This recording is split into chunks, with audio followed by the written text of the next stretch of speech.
করবা। আমরা বললাম আল্লাহ আপনার জন্য ইবাদত হবে এটা আমরা বুঝলাম, মাতা পিতার সাথে ইহসান কেমন করে হবে এটা আমরা বুঝলাম না।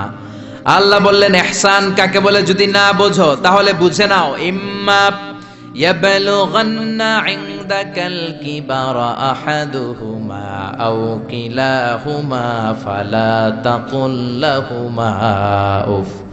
আল্লাহ নিজেই ইহসানের ব্যাখ্যা দিচ্ছেন। আল্লাহ বললেন ইহসানের প্রথম তাফসীর হলো আব্বা আম্মা একজন কিংবা দুইজন যখন বার্ধক্যে উপনীত হয়ে যায়, যখন বয়সে পৌঁছে যায়, খবরদার তাদের কোনো কাজে তুমি নাক ছিটকাতে পারবা না। তাদের কোনো কাজে নাক ছিটকাতে পারবে না, তাদের কোনো কাজে উহ আহ এমনকি উফ শব্দটাও বলা যাবে না। চিল্লা এখন ঠিক কিনা? কারণ আমরা যখন ছোট ছিলাম বাবা মারে কষ্ট দিয়েছি কি দেই নাই? আপনার কত বছর আগের ঘটনা মনে আছে? আপনার বয়স যখন 3 তখন আপনি কি করছিলেন মনে আছে? তো ওইটাই যদি মনে না থাকে, বয়স যখন 2 ছিল ওগুলা মনে আছে? বয়স যখন 1 ছিল ওগুলো মনে আছে? জ্বালাতনটা তো ওই সময় বেশি করছে। চিল্লা এখন ঠিক কিনা? শীতের রাত, আমাকে নিয়ে আমার মা ঘুমালো, আমাকে রেখেছে ডান দিকে, পেশাব করে ডান পাশটা আমি ভিজিয়ে দিয়েছি। আমার মা আমাকে ঘর থেকে বের করে দেয় নাই, শীতের রাতে বাম দিকে আমাকে শোয়ালো। কনকনে মাঘ মাসের শীতের রাতে বাম পাশটাতেও পেশাব করে ভিজিয়ে দিলাম। আমার মা আমারে ঘর থেকে বের করে দেয় নাই। আমার মা তার বুকের মাঝখানে রেখে ঘুমাতে শুরু করেছে। মাঘ মাসের শীতের রাত, রাত 3টার দিকে পেশাব করে মায়ের বুকটাও আমি ভিজিয়ে দিয়েছি, জামাটাও ভিজিয়ে দিয়েছি। মা 3টার দিকে উঠে নতুন শাড়ি পরে, নতুন জামা পরে, আগের ভিজা পেশাব মাখানো জামাটাকে চেঞ্জ করে আবার আমাকে নিয়ে ঘুমিয়েছে। আমাকে ঘর থেকে বের করেছে নাকি? জোরে বলেন।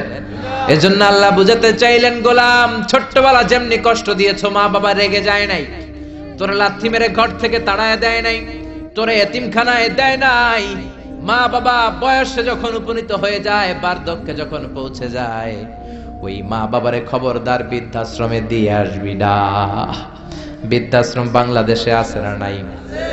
ছেলে আমার মস্ত মানুষ, মস্ত অফিসার, মস্ত ফ্ল্যাটে যায় না দেখা এ পারে ও পার, নানান রকম জিনিস আর আসবাব দামি দামি, সবচেয়ে কম দামি ছিলাম একে মাত্র আমি। ছেলের আবার আমার প্রতি অগাধ সম্ভ্রম, আমার ঠিকানা তাই বৃদ্ধাশ্রম। ঠিক কিনা? অনেক কপাল পোড়া আছে, ডাকাত আছে। মা বাবা বার্ধক্যে উপনীত হওয়ার পরে তাদের কর্মকাণ্ডে নাক ছিটকায়, ঘরে আর বাবা মারে রাখতে মনে চায় না, বৃদ্ধাশ্রমে রেখে আসে। এরকম ডাকাত আছে রাড়াই। বাবা মারে বৃদ্ধাশ্রমে দেয়া যাবে? চিল্লায় বলেন দেয়া যাবে? যেই বেয়াদব গুলো, যেই ডাকাত গুলো মার বাবারে বার্ধক্যে উপনীত হলে, বয়স হয়ে গেলে বৃদ্ধাশ্রমে দিয়ে আসে, ওই বেয়াদবটা বুড়া হলে ওর কপালে বৃদ্ধাশ্রম জুটবে না। চিল্লা এখন ঠিক কিনা? ভাঙ্গা থালা হাতে নিয়ে তুই ভিক্ষা করে খাবি। চিল্লা এখন ঠিক কিনা? আল্লাহ বললেন আমার 2 নাম্বার ফয়সালা, ওয়াবিল ওয়ালিদাইনি ইহসানা, মাতা পিতার সাথে ইহসান করবা। ইহসানের প্রথম ব্যাখ্যা, ইম্মা ইয়াবলুগান্না ইনদাকাল কিবারা আহাদুহুমা আও কিলাহুমা ফালা তাকুল লাহুমা উফ। মা বাবার একজন কিংবা দুইজন যদি বার্ধক্যে উপনীত হয়ে যায়, খবরদার মা বাবারে বৃদ্ধাশ্রমে দিও না। মা বাবা পেশাব করে দিতে পারে, পায়খানা করে দিতে পারে, তোমাকে যেমনি পরিষ্কার করে আদর যত্ন করেছে তুমিও পরিষ্কার করবা, মা বাবার খেদমত করবা, তোমার জীবনটারে উজালা করে দিবে কে? আল্লাহ বললেন ইহসানের 2 নাম্বার ব্যাখ্যা, ওয়ালা তানহারহুমা, মা বাবারে ধমক দিও না। অনেক বেয়াদব ছেলে মেয়ে আছে, মা বাবার সাথে ঝিড়কি দিয়ে কথা বলে, ধমক দিয়ে কথা বলে, এলাকার লোকদের সাথে যখন কথা বলে ভদ্র ভাষায় কথা বলে, ঘরে ঢুকলে মায়ের গালি দেয়। আছে না নাই? বাবারে ডাকে বুড়া, মারে ডাকে বুড়ি। আছে না নাই?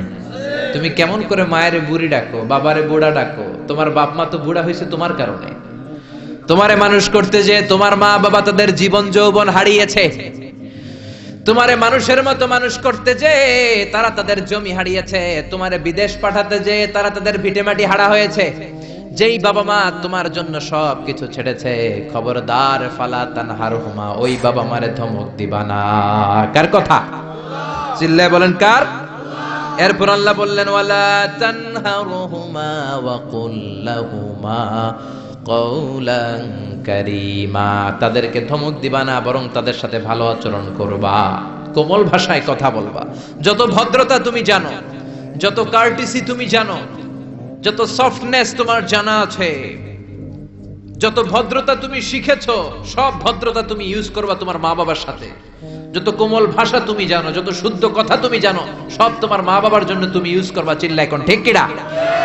এরপরে রব্বুল আলামিন বললেন ওয়াখফিদ লাহুমা জানাহায যুল্লি মিনার রাহমাতি ওয়া কুর রাব্বিরহামহুমা কামা রাব্বায়ানি সাগীরা, তাদের জন্য রহমতের ডানা বিছিয়ে দাও। তোমার যত ক্ষমতা আছে মা বাবার পায়ের সামনে ঢেলে দাও, যত অর্থ আছে তাদেরকে তুমি বিলিয়ে দাও।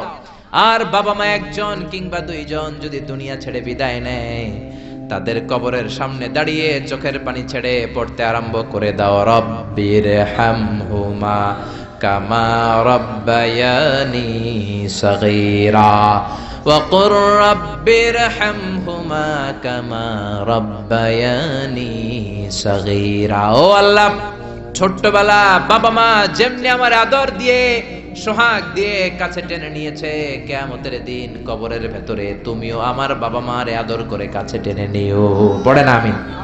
চিল্লায় পড়ে না আমিন? এজন্য ইবাদত হবে একজনের, তিনি কে? আর ইহসান হবে কার সাথে? এজন্য মা বাবার দোয়ার দরকার আছে না নাই? পৃথিবীর যত আল্লাহর ওলি আছে, যত পীর সাহেব আছে, সবাই এই পুরো কোরআন খতম করে যদি একটা গ্লাসের পানির মধ্যে ফু দেয়, আর আপনার আম্মা শুধু বিসমিল্লাহ বলে আরেকটা গ্লাসের পানির ভেতরে ফু দেয়, আল্লাহর কসম আপনার মায়ের দোয়াটা আগে কবুল হয়ে যাবে। এজন্য মা বাবার খেদমত করেন। আপনার বড় পীর সাহেব হলো আপনার বাবা, আপনার বড় পীর সাহেব হলো আপনার মা। দুনিয়ার সবাই দোয়া করলে ওই দোয়া মিস হয়ে যেতে পারে, মা বাবা দোয়া করলে মিস হবে নাকি? হবে। অনেক ডাকাইত আছে দেখবেন মাজারের উপরে মশারি দেয়, আছে না নাই? খুঁজে দেখবেন ওর বাপেরে মশায় কামড়ায়, ওর মায়েরে মশায় কামড়ায়, আর ও বাবার দরবারে যে মাজারে মশারি দিয়ে আসছে, এরকম ডাকাইত আছে না নাই? এজন্য খবরদার, মা বাবার সাথে ইহসান করো। বিশ্বনবী মসজিদে নববীতে মিম্বারের এক তলার মধ্যে পা রাখলেন, আওয়াজ করে বললেন আমিন। দ্বিতীয় তলার ভেতরে পা রাখলেন, আওয়াজ করে বললেন আমিন। তৃতীয় স্টেপে পা রেখে বিশ্বনবী পড়লেন আমিন। সাহাবারা বললেন নবী তিনবার আমিন বললেন, কেন বললেন বুঝলাম না। বিশ্বনবী বললেন প্রথম স্টেপে যখন পা রাখলাম, জিব্রাইল এসে বলল রমজান মাস পাওয়ার পরে রোজা রেখে ইবাদত করে যেই বান্দা গুনাহ মাফ করতে পারে নাই, তার উপরে আল্লাহর লানত। আমি বিশ্বনবী পড়লাম আমিন। দ্বিতীয় স্টেপে পা রাখলাম, জিব্রাইল বলল মাতা পিতা পাওয়ার পরে যারা মাতা পিতার খেদমত করে নিজের জীবনের গুনাহ ঝরাতে পারে নাই, জান্নাত কামাতে পারে নাই, তাদের উপরও আল্লাহর লানত। আমি বিশ্বনবী বললাম আমিন। তিন নাম্বার স্টেপে বিশ্বনবী বললেন আমার নাম শোনার পরে আমার যে উম্মত আমার উপর দরুদ পড়ল না, তাদের উপর আল্লাহর লানত। আমি বললাম আমিন। পড়েন সাল্লাল্লাহু আলাইহি ওয়াসাল্লাম, চিৎকার করে পড়েন সাল্লাল্লাহু। এজন্য মাতা পিতার খেদমতের দরকার আছে না নাই? গোটা বিশ্বটা একদিকে, মায়ের দোয়া আরেকদিকে। চিল্লায় বলেন ঠিক কিনা? আপনি বুলেট মারলে বুলেট মিস হতে পারে, ড্রোন হামলা করলে মিস হতে পারে, মায়ের দোয়া মিস হবে? জোরে বলেন মিস হবে? এক সাহাবী বলল নবী আইয়ুল আমালে আফদাল, সবচেয়ে সেরা আমল কোনটা? বিশ্বনবী বললেন সবচেয়ে সেরা আমল হলো আসসালাতু ফি ওয়াক্তিহা, সময় মতো নামাজ পড়া। দুই নম্বরে বললেন বিররুল ওয়ালিদাইন, মাতা পিতার খেদমত করা। তিন নম্বরে বললেন আল জিহাদু ফি সাবিলিল্লাহ, আল্লাহর রাস্তায় জিহাদ করা। তার মানে পৃথিবীর শ্রেষ্ঠতম তিনটা আমলের মধ্যে মাতা পিতার খেদমতের আমলটাও আছে না নাই? মাতা পিতার খেদমত এটা সবচেয়ে ভালো আমল। আরেক হাদিসে বিশ্বনবী বললেন এটা জিহাদের চেয়ে বেশি সওয়াবওয়ালা। এক সাহাবী বললেন নবী আস্তাযিনুকাল জিহাদ, আমি জিহাদে যেতে চাই, অনুমতি দেন। বিশ্বনবী বললেন তোমার বাবা মা কেউ বেঁচে আছে নাকি? সাহাবী বললেন বেঁচে আছে। বিশ্বনবী বললেন ফাফিহিমা ফাজাহিদ, যাও বাবা মার খেদমত শুরু করে দাও। বাবা মার খেদমত করলে ঘরে বসেই জিহাদের সওয়াব পাবা, ঘরে বসেই জিহাদের সওয়াব পাওয়া যাবে। রিদার রাব্বি ফি রিদাল ওয়ালিদ ওয়া সাখাতুহু ফি সাখাতিল ওয়ালিদ, বাবা মা খুশি তো আরশের মালিক খুশি, বাবা মা না খুশ তো আরশের মালিকও না খুশ। চিল্লায় কোন ঠিক কিনা? এজন্য বিশ্বনবী বলতেন, তোমাদের প্রত্যেকের ঘরের ভেতরে দুইটা জান্নাত আছে, কারণ জান্নাতে দুইটা স্পেশাল দরজা আছে। একটা দরজার নাম হলো আল আব মানে আব্বা, আরেকটা দরজার নাম হলো আল উম মানে আম্মা। একটা দরজার নাম বাবা, আর একটার নাম মা। এজন্য বিশ্বনবী বলেন, এই দুইটা দরজার সাথে তোমরা কি আচরণ করবা তোমাদের ডিসিশন। হুমা জান্নাতুকা ওয়া নারুক, বাবা মাই তোমার জান্নাত, বাবা মাই তোমার জাহান্নাম। বাবা মার সাথে ভালো আচরণ করলে 8টা জান্নাতের দরজা তোমার জন্য খুলে দিবে কে? আর খারাপ আচরণ করলে জাহান্নাম আছে না নাই? তোমার বাবা মা যদি কাফের হয়, হিন্দু হয়, বৌদ্ধ হয়, তারপরও ভালো আচরণ করবা, ঠিক কি না? বাংলার জমিনে এরকম অনেক হিন্দু ফ্যামিলি আছে, হিন্দু ইয়াং ছেলে মুফাসসিরে কোরআনের তাফসীর শুনে হাতে হাত রেখে কালিমা পড়ে মুসলমান হয়ে গেছে, আছে না নাই? কিন্তু মা তো মুসলমান হয় নাই, বাবা তো মুসলমান হয় নাই, বাপ মা হিন্দুই রয়ে গেছে। তো বাপ মা হিন্দু, ছেলে মুসলমান, তুমি কি মা বাবার সাথে খারাপ আচরণ করতে পারবা? কথা বলেন। মা বাবা হিন্দু হোক, নাস্তিক হোক, বৌদ্ধ হোক আর খ্রিস্টান হোক, মা বাবার দোয়া নিতে হবে, আশীর্বাদ নিতে হবে। চিল্লা এখন ঠিক কিনা? বিশ্বনবীর শালী নাম কি বলেন তো, কেউ জানেন? বিশ্বনবীর শালীর নাম কি? আসমা। মাশাআল্লাহ, আসমা বিনতে আবি বকর বিশ্বনবীর শালী। উনি মুসলিমা, কিন্তু উনার মা ছিল মুশরিকা। বিশ্বনবীরে বললেন, নবী আমি মুসলিমা কিন্তু আমার মা মুশরিকা, কাফেরা, এখন আমি কি করব? আমার মায়ের সাথে কি ভালো আচরণ করব নাকি? বিশ্বনবী বললেন, খবরদার, মা মুশরিক হোক, কাফের হোক, তারপরেও তোমার মা, ঠিক কি না? সিলিহা, দোয়া নাও, ভালো আচরণ করো, সম্পর্কটারে মিলায় রাখো, তোমার জান্নাতে ঢুকায় দিবে কে? 3 জিনিসের দিকে তাকালেই সওয়াব। 3টা জিনিসের দিকে তাকানোর সাথে সাথে আপনার আমলনামায় সওয়াব দিবে কে? 1 নাম্বার নাযার ইলাল কোরআন, কোরআনের দিকে যখন নজর করে তাকাবেন আপনার আমলনামায় সওয়াব দিবে কে? সুবহানাল্লাহ কইতে মনে চায় না? 2 নম্বরে কাবা, কাবার দিকে তাকালে সওয়াব দেয় কে? 3 নম্বরে নাযার ইলা ওয়াজহিল ওয়ালিদাইন, মাতা পিতার চেহারার দিকে নজর করে তাকালে সওয়াব দেয় কে?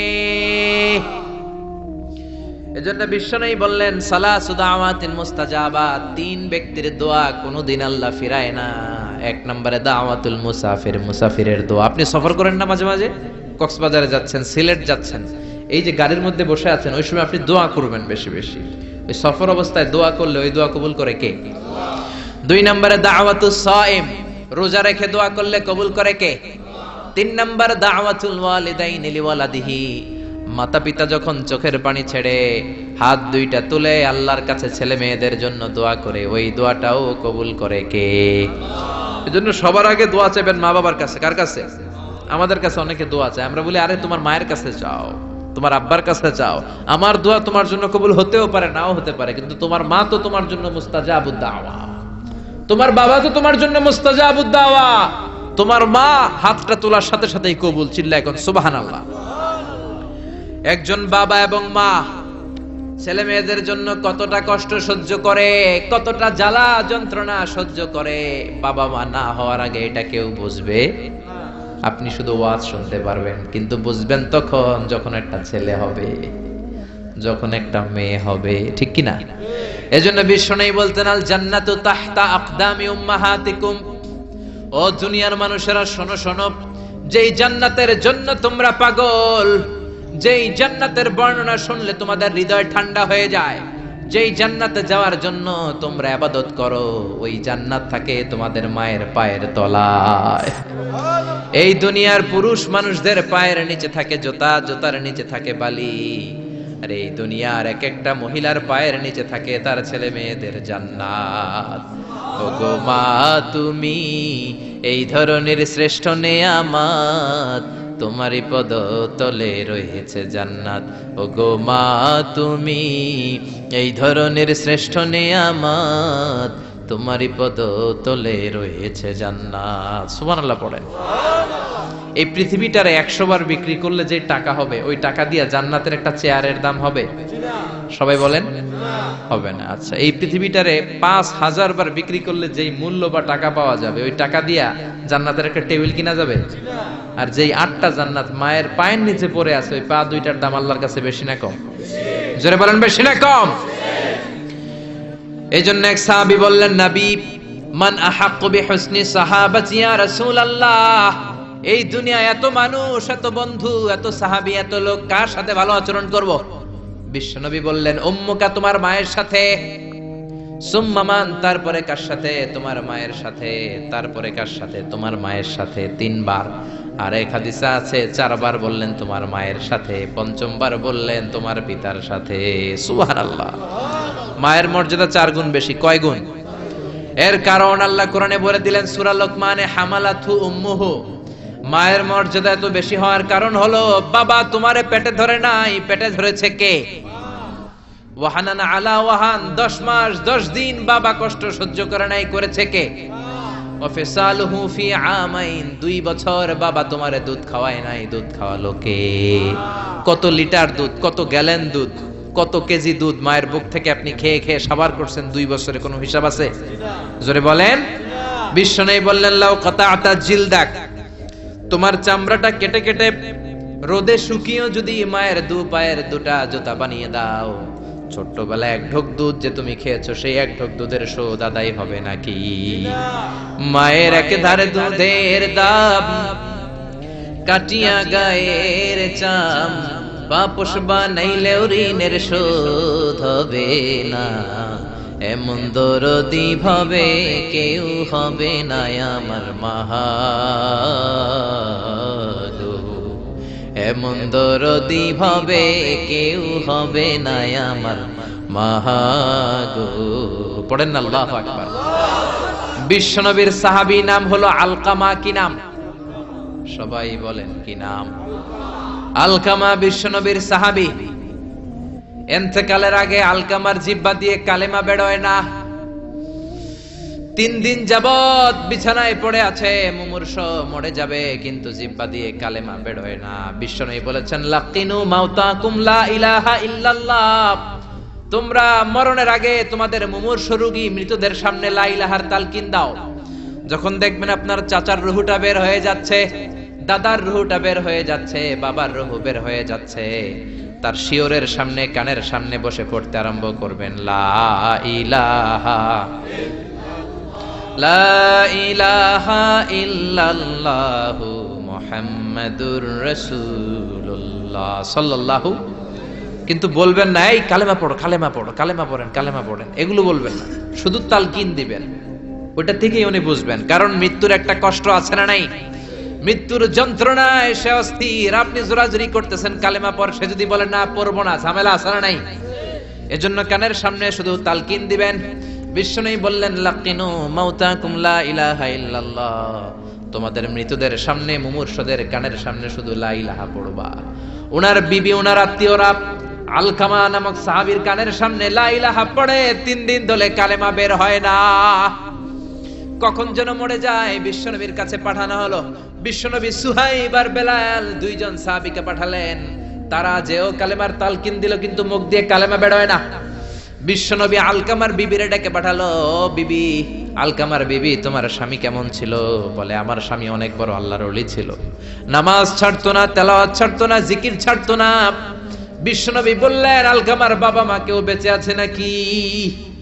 বিবি বলে আলকামার মা বেঁচে আছে, ডাকো। আলকামার মা আসার পরে বিশ্বনবী বললেন আপনার ছেলে কেমন ছিল? নামাজ পড়তো নাকি, রোজা করতো নাকি, জিকির করতো নাকি? আলকামার মা বলে সবই করতো। আপনার সাথে কেমন আচরণ করতো? এটা বলার পরে মা আর কথা বলে না, শুধু চোখের পানি ছাড়ে। আলকামার মা বলে নবী, আলকামার ব্যাপারে আমার মনে অনেক দুঃখ, কোনোদিন আমার কথা শুনে নাই, শুধু বিবির কথা শুনতো, বউরে প্রাধান্য দিত, আমার যত্ন নিত না, আমার কথা বেশি শুনতো না, এজন্য আমার মনে আলকামার ব্যাপারে অনেক জ্বালা। বিশ্বনবী বললেন আপনার ছেলেরে মাফ করে দেন। রাগের চোটে আলকামার মা বলে না, আমি মাফ করব না। বিশ্বনবী বললেন ও সাহাবারা, লাকড়ি আনো, আগুন জ্বালাও, আলকামারে আমরা আগুনের উপর নিক্ষেপ করব। আগুন জ্বালানো হলো, সব সাহাবারা আলকামাকে ধরে আগুনের মধ্যে ফেলবে। ইন দা মিন টাইম দুঃখিনী মা বিশ্বনবীর পায়ের সামনে এসে বলে ও নবী, আমার কলিজার টুকরাটারে আগুনে ফেলবেন না। ও নবী, আমার মনে আর কোনো জ্বালা নাই, আমার মনে আর কোনো দুঃখ নাই, আলকামা তো আমার নার ছেড়া ধন। 10 মাস 10 দিন আমার পেটে ছিল, আমার দেহ থেকে নিউট্রিশন নিয়ে, খাদ্য পুষ্টি নিয়ে আলকামা বড় হয়েছে। বেয়াদবি করেছে, কি হয়েছে? আমি আলকামারে মাফ করে দিলাম গো নবী। আলকামার মা আলকামা শিওরের সামনে দাঁড়িয়ে যখন মাফ করার ঘোষণা দিয়েছে, বিশ্বনবী সাক্ষী, সাহাবারা দাঁড়িয়ে আছে, আলকামা চিৎকার করে পড়তে আরম্ভ করলো, লা ইলাহা ইল্লাল্লাহু মুহাম্মাদুর রাসূলুল্লাহ সাল্লাল্লাহু আলাইহি ওয়াসাল্লাম। আল কালিমা তাইয়্যিবা চিৎকার করে পড়ার সাথে সাথে তার রূহ কবজ হয়ে গেল। চিল্লায় পড়েন আল্লাহু আকবার।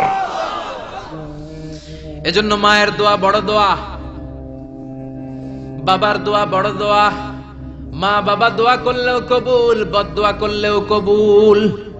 মা বাবার শুধু যদি দোয়াটাই কবুল হতো তাহলে টেনশন নাই, দোয়া করে না তো কি হয়েছে। কিন্তু বদদোয়া করলেও কবুল করে নেয় কে? আল্লাহ। দোয়া করলেও কবুল, বদদোয়া করলেও। সাইয়েদনা ইব্রাহিম আলাইহিস সালাম সাইয়েদনা ইসমাঈল আর হাজরাকে, আরবিতে নাম হলো হাজার, রেখে গেলেন মক্কায়। উনার বিবি হাজরা ইন্তেকাল করলো, ছোট্ট দুধের শিশু উনার পায়ের ধাক্কায় জামজামের পানি বের হলো, বড় হতে লাগলেন। শৈশব পেরিয়ে কৈশোর, কৈশোর পেরিয়ে যৌবন, তাগড়া যুবক। তখন জুরহুম নামক একটা কওমের একটা মেয়েকে তিনি বিয়ে করলেন। বিয়ে করে সুখের সংসার শুরু করলেন আল্লাহর আদেশে। অনেক পরে সাইয়েদনা ইব্রাহিম তার কলিজার টুকরা ইসমাইলের বাড়িতে বেড়াতে গেল। কার বাড়িতে? কে গেল বেড়াতে? সাইয়েদনা ইব্রাহিম বেড়াতে গেলেন। যাওয়ার পরে দেখে সাইয়েদনা ইসমাইল ঘরে নাই। দরজার বাইরে থেকে সালাম দিলেন, আসসালামু আলাইকুম। এটা কিন্তু প্রামাণ্য বর্ণনা দিচ্ছি আমি বুখারী থেকে, বুখারীর বর্ণনা, এটা গল্প না। দরজার বাইরে থেকে সালাম দিলেন, আসসালামু আলাইকুম। ভেতর থেকে কর্কশ গলায়, ঝাঁঝালো কণ্ঠে, কণ্ঠের মধ্যে কোনো মায়া নাই, দয়া নাই, এরকম একটা কণ্ঠের মেয়ে উত্তর করে বলল, ওয়া আলাইকুমুস সালাম। সাইয়েদনা ইব্রাহিম জিজ্ঞেস করলো, কাইফা হালুকি ইয়া উম্মি, ও মা তুমি কেমন আছো? মেয়ে কয়, বেশি ভালো না। সংসার কেমন চলে? সুবিধার না। খাওয়া দাওয়া ঠিক মতো হয়নি না, কিচ্ছু হয় না। আমনে কেডা? সাইয়েদনা ইব্রাহিম বলে, আমি কে তোমার জানার দরকার নাই। ইদা জাআ যাওজুকি মিনাল গাবা, স্বামী যখন তোমার বন থেকে শিকার করে ফিরবে, ফাকরাই আলাইহিস সালাম, তোমার স্বামীরে আমার পক্ষ থেকে একটা সালাম দিবা। ও মুরিহি আন ইয়াগায়্যারা আতাবাতা বাবিহি, বলবা ঘরের দরজার চৌকাঠটা যেন পাল্টে ফেলে। সাইয়েদনা ইব্রাহিম চলে গেলেন। বিকেল বেলা জঙ্গল থেকে শিকার করে সাইয়েদনা ইসমাইল ঘরে ফিরলেন। ঘরে ফেরার পর বিবি বলে, একটা বুড়া আইছিল। বুড়া? কে আইছিল? সাইয়েদনা ইসমাইল বলে, বুড়া? বুড়া মানুষ আবার আমার ঘরে আসবে কেন? কেন আসছে? আপনারে সালাম দিছে। ওয়া আলাইকুমুস সালাম। আর কি বলছে? বলেছে আপনি যেন ঘরের দরজার চৌকাঠ পাল্টে ফেলেন। ও মিয়া, চোর বোঝে চোরের সিগন্যাল, পুলিশ বোঝে পুলিশের সিগন্যাল, নবী বোঝে নবীর সিগন্যাল, ঠিক কিনা? সাইয়েদনা ইসমাইল তো বুঝে ফেললেন, কিরে ঘরের দরজার চৌকাঠ পাল্টে ফেলো, এরকম রূপক কথা, মেটাফরিক্যাল ইঙ্গিত দুনিয়ার সাধারণ মানুষ দিতে পারে না। চিৎকার দিয়ে বিবিরে বললেন, ও কপাল পুড়ি, তুই কি করলি? নিজের কপাল পুড়লি, নিজের কপালে নিজে কুড়াল দিলি। যেই লোকটারে বুড়া বুড়া বলে সম্বোধন করলি, ওই লোকটার কেউ নয়, আমার জন্মদাতা পিতা, এই জামানার সবচেয়ে বড় পয়গম্বর ইব্রাহিম খলিল। আমার বাবা যে সিগন্যাল দিয়েছে এটা তো গ্রিন সিগন্যাল না, এটা রেড সিগন্যাল। তার মানে তোর তালাক দিতে বলেছে, গেট আউট, গেট আউট, ডিভোর্সিও তালাক দিয়ে দিলাম, যা। আপনার আব্বাও যদি বলে তোমার বউরও তালাক দিয়ে দাও, দিয়ে দিবেন নাকি? এবার দিয়ে দিয়েন না। আপনার বাবাও বাবা, ইসমাইলের বাবা ইব্রাহিমও, কথা বলেন।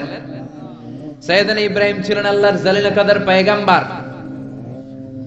আকাশ থেকে ওহী আসলে নবীরা কথা বলে, মন গড়া নবীরা কিছু বলে না। আপনার বউ, আপনার বউকে যদি আপনার বাবা বলে তোর বউরে তালাক দে, দিয়ে দিয়েন না। আবার কি করবেন? বুঝাবেন, বাবারও বুঝাবেন, বিবিরও বুঝাবেন, ঘরের ভিতরে সংলাপ করবেন, সমঝোতা করবেন। আমাদের দেশের দুই নেত্রী সংলাপ করে না তো কি হয়েছে? আমরা করব, আমরা ঘরে ঘরে সংলাপ করব, সমঝোতা করব, ঠিক কিনা? মিলায়ে দিবেন, মিলায়ে দিলে বরকত আসরা নাই। কেউ ঝগড়া লাগলে মিলাবেন, মারামারি লাগলে মিলাবেন। কেউ যদি আরেকজনরে মারতে যায়, অধ্যত হয়, মিলায়ে দিবেন। যারা মিলায়ে দেয় তাদের মর্যাদা বাড়ায় দেয় কে? আল্লাহ। কিন্তু সমাজের কিছু দুষ্ট চরিত্রের লোক আছে, দুইজন যদি মারামারি লাগে আরো লাগায়া দেয়, আছে না নাই? আগুন লাগলে আপনারা কি ডালেন? অনেকে তেল ঢালে, আছে না নাই? এখন আগুন লাগলে কি তেল ঢালবেন না পানি ঢালবেন? মিলায়ে দিবেন। বউরাও বুঝাবেন, বাবারাও বুঝাবেন, দুইজনরে বুঝায় আস্তে ধীরে আগাবেন। তালাক তো অনেক পরের কথা। ইসলামের দেয়া অনুশাসন যদি আমরা মেনে চলি, কোনোভাবেই তালাক হবে না। স্বামীকে আল্লাহ কিছু দায় দায়িত্ব দিয়েছেন, স্ত্রীকে আল্লাহ কিছু দায় দায়িত্ব দিয়েছেন। এই দুইটা দায়িত্ব যে কত গুরু দায়িত্ব, গোটা বিশ্বব্যাপী এই দায়িত্বের মধ্য দিয়ে বিশ্বটা চলে। পৃথিবীর প্রথম স্বামী ছিলেন সাইয়েদনা আদম, পৃথিবীর প্রথম বউ ছিল হাওয়া। সেখান থেকে স্বামী স্ত্রীর এই জীবন আছে না নাই? স্বামী আর স্ত্রী বানায় যেজন মিস্ত্রি, সে বড় আজব কারিগর, ঠিক কিনা? স্বামী আর স্ত্রী বানায় যেজন মিস্ত্রি, সে বড় জটিল কারিগর। এজন্য এই সম্পর্কটা বড় ভয়ঙ্কর সম্পর্ক, এটাকে মিলিয়ে রাখতে হবে। তালাকের সিস্টেম হচ্ছে, প্রথমে আপনি ফাইযুহুন্না, কোরআন বলে আপনি প্রথমে স্ত্রীকে ওয়াজ করবেন। ঝগড়া হলে কি করবেন? ঘরে ওয়াজ নাই, আছে মারামারি আর কিলাগিলি। ওয়াজ করবেন, ওয়াজেও কাজ হচ্ছে না, বুঝানোর চেষ্টা করবেন, বুঝে না।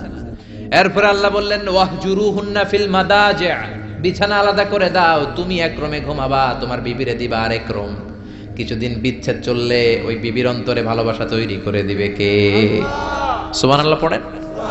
এখন ওয়াজ করলেন, বুঝাইলেন, বুঝে না। বিছানা আলাদা করলেন, তাও শোনে না। এবার ওয়াদ্রিবুহুন্না, কোরআন বলল বউরে শাসন করো। অনেকে বলে বউরে পিটাও, না, পিটানোর কথা বলে নাই। ওয়াদ্রিবুহুন্না মানে তাদেরকে শাসাও, শাসন করো। মুফাসসিররা এটার তাফসীর করতে যে হয়রান হয়েছে যে কি দিয়ে পিটাবে। কোন মুফাসসির কয় খেজুরের ছোট্ট ডালা দিয়ে এরকম বাড়ি মারবে, আর বলবে ভালো কথা কই হনুস না কেন। অনেকে বলবে, অনেক মুফাসসির বলেছে মেসওয়াক দিয়ে বাড়ি মারবে, তোমার এত বোঝাই বুঝো না কেন? দুইটা ছেলে মেয়ে হয়েছে আমাদের, এত সুন্দর সংসার, হানিমুন করেছিলাম কক্সবাজারে, স্মৃতিগুলো কি তোমার মনে পড়ে না? তুমি আমার কৈতরি, তুমি আমার টুনটুনি, তুমি আমার সোনামণি, এগুলো কয়ে বুঝাবেন। এরপরও মানে না। অনেক মুফাসসির কইছে বালিশ দিয়া পিটাইবেন, কোল বালিশ দিয়া, যাতে হাত পা না ভাঙে। ওয়াদ্রিবুহুন্না। অনেক ডাকাইতেছে লাঠি দিয়া পিটায়, আছে না নাই? ইসলাম বলে না না, বনিবনা না হলে প্রথম স্টেপ ওয়াজ করো, বুঝাও। 2 নম্বরে বিছানা আলাদা করে দাও, তারপরেও মানে না। 3 নম্বরে ওয়াদ্রিবুহুন্না মানে শাসন করো, যার যেরকম দরকার ওইরকম শাসন করবেন, তাতেও হয় না। তারপরে ফাবাআসু হাকামাম মিন আহলিহি হাকামাম মিন আহলিহা, এই 3টা স্টেপেও কাজ হয় না। আপনার মুরব্বিদের ডাকবেন, সালিস, মেয়ের পক্ষের মুরব্বিদের ডাকবেন, 2 পক্ষের বেআইনরা মিলে মিলছিল করে দেওয়ার চেষ্টা করবে, তাতেও কাজ হয় না। 4টা স্টেপ শেষ, 5ম স্টেপ হলো তালাক। আর আমরা দইটাই কই 3 তালাক, আছে না নাই? ওমরে ফারুকের জামানায় এক লোক তার বউরে দিছে 100 তালাক, রাগের চোটে। এরকম ডাকাইত আমাদের দেশে আছে না নাই? এখন বিবি এসে বলে, ও ওমরে ফারুক, 100 তালাক দিয়েছে আমার স্বামী, কি করব? সাইয়েদনা ওমরে ফারুক বলে, তোর ডাকাইত স্বামীটা কোথায়? কয় এই জায়গায়। কিরে কয় তালাক দিছস? কয় 100টা। দিবি 3টা, 100টা দিলি কেন? কয় রাগের মাথায় দিছে। কয় তারা তোর বিচার করতেছে, 3 তালাকে তোর বউ তালাক, বাকি 97 তালাক তোর পিঠে পড়বে। সুবহানাল্লাহ কইতে মন চায় না? এজন্য এই হচ্ছে তালাকের সিস্টেম। কতগুলো স্টেপ আপনি পার হলেন, তারপরেও আপনি একসাথে 3 তালাক দিবেন না। ইসলামের তালাককে 2 ভাগে ভাগ করা হয়েছে, একটা আত-তালাক আস-সুন্নি আর একটা তালাক আল-বিদআই। তালাক আস-সুন্নি মানে সুন্নতি তালাক, আর তালাক আল-বিদআই মানে বেদাতি তালাক। বেদাতি তালাক হচ্ছে রাগের মাথায় 3 তালাক, 14 তালাক, 22 তালাক। কিন্তু তালাক সুন্নি, সুন্নাত সম্মত তালাক হচ্ছে আপনার বিবি যখন পবিত্র, মানে যখন পিরিয়ড হচ্ছে না, ওরকম একটা পবিত্র সময় তারে আপনি তালাক দিবেন। 1 মাসের সময় আছে, একটা তালাক দিবেন, 1 মাসের ডিউরেশন, এর মধ্যে বিবির আবার নিয়ে আসতে পারবেন, কোনো সমস্যা নাই। সুবহানাল্লাহ পড়ে। 1 মাস পরেও মানে না, এরপরে দিবেন 2য় মাসের 2য় তালাক, তার মানে আরো 1 মাস, মোট কয় মাস? 2 মাস পরেও মিল মিশ হয় না, তারপরে 3য় মাসে তালাক দিলেন। এই 3 তালাক দেওয়ার পরে বিবি আবাদুল আবাদ আপনার জন্য হারাম হয়ে গেল। কত সুন্দর স্টেপ মেনটেন করে কত দূরে তালাক, আর আমরা দইরেই কই তালাক। এজন্য খবরদার। সাইয়েদনা ইসমাইল বললেন, কপাল পুল্লি তুই, যারে বুড়া বলে গালি দিলি আসলে বুড়া নয়, এই লোকটাই আমার বাবা ইব্রাহিম খলিল। আমার বাবা বলেছে তোরে তালাক দিতে, গেট আউট, গেট আউট, তালাক দিয়ে দিলাম তোরে, যা ভাগ। বউ শেষ, নতুন বিয়ে করলো, নতুন সুখের সংসার। 3 বছর পর সৈয়দনা ইব্রাহিম আবার ছেলের বাড়িতে বেড়াতে আসলেন। আজকেও সৈয়দনা ইসমাইল ঘরে নাই। সৈয়দনা ইব্রাহিম আজকে সালাম দিলেন, আসসালামু আলাইক। সৈয়দনা ইব্রাহিম সালাম দিলেন। আজকে ঘরের ভেতর থেকে জাদুমাখা কণ্ঠে, মধুমাখা কণ্ঠে, সুরেলা কণ্ঠে একটা মেয়ে বলল, ওয়া আলাইকুমুস সালাম। সৈয়দনা ইব্রাহিম বললেন, কাইফা হালুকি ইয়া উম্মি মা, কেমন আছো? মেয়েটা বলে, আলহামদুলিল্লাহ আলা কুল্লি হাল, সব সময় আলহামদুলিল্লাহ। সব সময় কি? তোমাদের জীবন যাপন কেমন চলে? খুব ভালো চলে। তোমার স্বামী কই? বনে গিয়েছে। এবার মেয়েটা বলে, আপনি কে? সাইয়েদনা ইব্রাহিম বলে, আমার পরিচয় দেব না। মেয়েটা বলে, আপনার পরিচয় না দিল আপনার সাথে কথা বলবো না। আমরা স্বামী স্ত্রী দুইজন থাকি মরুভূমির মাঝখানে, আমাদের খোঁজ খবর নেওয়ার কেউ নাই। আপনি কে? এরকম দিল দরিয়ার একজন মুরব্বী আমাদের খোঁজ নিতে আসলেন, আপনার পরিচয়টা আপনি বলেন। সাইয়েদনা ইব্রাহিম তার পরিচয় দেয় না। মেয়ে বলে, পরিচয় না দিলে আমি কথাও কই না। বাধ্য হয়ে ঘরের ভিতরে ঢুকলেন। জোর করে মেয়েটা সাইয়েদনা ইব্রাহিমকে ঘরে ঢুকালেন। রুটি বানিয়ে খাওয়ালেন, গোশত খাওয়ালেন, খেজুর খাওয়ালেন, শরবত খাওয়ালেন। ও মিয়া, আগেরটাও মাইয়া, এইটাও পার্থক্য আছে না নাই? মেয়েটা বলে, আমার জন্য দোয়া করেন। সাইয়েদনা ইব্রাহিম চোখের পানি ছেড়ে দোয়া করে দিলেন, মেয়েটার মাথায় হাত বুলিয়ে দিলেন আর বললেন, ইদা জাআ যাওজুক মিনাল গাবা, তোমার স্বামী যখন বন থেকে আসবে, ফাকরাই আলাইহিস সালাম, তোমার স্বামীর আমার পক্ষ থেকে সালাম দিবা। ওয়া মুরিহি আইয়ুসবিতা আতাবাতা বাবিহি, আর বলবা আমি বলছি ঘরের দরজার নতুন চৌকাঠ যেন জীবনেও না পাল্টায়। সুবহানাল্লাহ। ঘরের দরজার এই নতুন চৌকাঠটা যেন কোনোদিন। সাইয়েদনা ইসমাইল ফিরে আসলেন। আসার পরে বিবি বলে, একজন মুরব্বী এসেছিল, নুরানি চেহারার একজন মুরব্বী শুই না। সাইয়েদনা ইসমাইল তো ভয় পেয়ে গেছেন, লাফ দিয়ে উঠছে, কি মুরব্বী? কেমন আচরণ করেছিলি বল? কারণ আগের একটা তিক্ত অভিজ্ঞতা আছে না নাই? ভাবছে আজকেও কোনো গন্ডগোল হইল নাকি। বিবি বলে, না, আপনি রাখবেন না, আপনি চিন্তিত হবেন না। আমি অনেক আপ্যায়ন করেছি, অনেক সাদর সম্ভাষণ দিয়েছি। উনিও আমার মাথায় হাত বুলিয়ে চোখের পানি ছেড়ে ছেড়ে আমার জন্য দোয়া করেছে, আর আপনারা সালাম বলেছে, আর আপনাকে বলতে বলেছে ঘরের দরজার নতুন চৌকাঠটা যেন জীবনেও কোনোদিন না পাল্টা। সাইয়েদনা ইসমাইল আল্লাহু আকবার বলে চিৎকার করে উঠলেন। বিবিকে বুকে জড়িয়ে ধরলেন, বললেন, ও বিবি, তুই তো গোল্ডেন এ প্লাস। তুই কি? তুই তো গোল্ডেন এ প্লাস, তুই তো 100তে 100 পাইলি। তোর কপালটা নুরানি হয়ে গেল, উজালা হয়ে গেল। যেই বয়স্ক লোকটা এসে এই কথাটা বলেছে, বয়স্ক লোকটা আর কেউ না, তোর শ্বশুর, আমার বাবা ইব্রাহিম খালিল। আর যেই কথা বলেছে, এই কথাটার মানে হলো, তোরে যেন আমি তালাক না দেই, তোর হাতটা যে আমি ধরলাম, এই হাত ধরেই যেন তোরে নিয়ে জান্নাতে ঢুকে যায়। আল্লাহু আকবার। এজন্য বাবার দোয়া, মায়ের দোয়া যার জীবনের মধ্যে আছে, তার জীবনে কোনো ভয় আছে নাকি? জোরে বলেন, কোনো ভয় আছে? এজন্য দোয়া নিবেন বাবার কাছ থেকে, মায়ের কাছ থেকে। সাইয়েদনা মুসা আলাইহিস সালাম আল্লাহরে বললেন, আল্লাহ, মাইয়াকুনু জালিসি ইয়াউমাল কিয়ামা, কিয়ামতের দিন বিচারের শেষে বনি ইসরাইলের আমি বড় পয়গম্বর মুসা যখন জান্নাতে যাব, কে আমার সাথে জান্নাতি হবে? আল্লাহ বললেন, সাহিবুকা ফিল জান্নাতি জাজ্জার, তোমার সাথে জান্নাতে ঢুকবে বনি ইসরাইলের একজন কসাই। কে? কসাই। সুবহানাল্লাহ কইবেন না? একজন কসাই যাবে। মুসা আলাইহিস সালাম বললেন, কি রে, আমি এত বড় নবী, কোন নবী যাবে না আমার সাথে, কোন ওলি যাবে না, কোন হাফেজে কোরআন যাবে না, কোন আলেম যাবে না, কসাই যাবে কেন? আল্লাহ বললেন, দেখে আসো কেন যাবে কসাই। সাইয়েদনা মুসা আলাইহিস সালাম কসাইয়ের দোকানে গেলেন, দেখলেন না কসাইয়ের স্পেশাল কোনো আমল তো দেখা যায় না, খালি গোশত কোপায়। কি কোপায়? সারাদিন গোশত বিক্রির পরে বিকেল বেলা সবচেয়ে চমৎকার গোশতের একটা টুকরা নিয়ে কসাই দোকান বন্ধ করে বাড়িতে যায়। সাইয়েদনা মুসা আলাইহিস সালাম ছদ্মবেশে কসাইয়ের পেছনে পেছনে যায়। কসাই ঘরে ঢুকার পরে সাইয়েদনা মুসা আলাইহিস সালাম ঘরে নক করা শুরু করলেন। কসাই দরজা খুলে দেওয়ার পর সাইয়েদনা মুসা আলাইহিস সালাম পরিচয় গোপন করে বলে, আমি একজন মুসাফির, আজকে রাতে আপনার ঘরে থাকতে চাই। কসাই বলে, আহলান সাহলান মারহাবান তাইয়্যিবা, আসেন, থাকেন, কোনো সমস্যা নাই, পাশের ঘরে বসেন, ওই ঘরে আমার একটু কাজ আছে। পাশের ঘরে যে মাচা থেকে একটা বৃদ্ধা মহিলাকে নামিয়ে নিজ হাতে গোসল করিয়ে গোশত কেটে রান্না করে রুটি দিয়ে মহিলাটারে খাওয়ানোর পর মহিলাটা হাতের মধ্যে আঁচলটা টেনে চোখের পানি ছেড়ে বিড়বিড় করে কি যেন দোয়া করে। সাইয়েদনা মুসা আলাইহিস সালাম শুনতে পেলেন না। ওই মহিলাকে খাওয়ানোর পরে প্লেটের মধ্যে গোশত আর রুটি নিয়ে কসাই যেয়ে বলে, ও ভাই মুসাফির, এই নেন খাবার, রাতের খাবার খেয়ে আপনি ঘুমিয়ে যান, সকালে আপনি যাবেন আপনার পথে, আমি যাব আমার দোকানে। সাইয়েদনা মুসা আলাইহিস সালাম বলে, রাতের খাবার পরে খাবো, আগে বলো ওই মাচার মধ্যে বৃদ্ধা মহিলাটাকে। কসাই বলে, এই মহিলাটা ছাড়া এই পৃথিবীতে আমার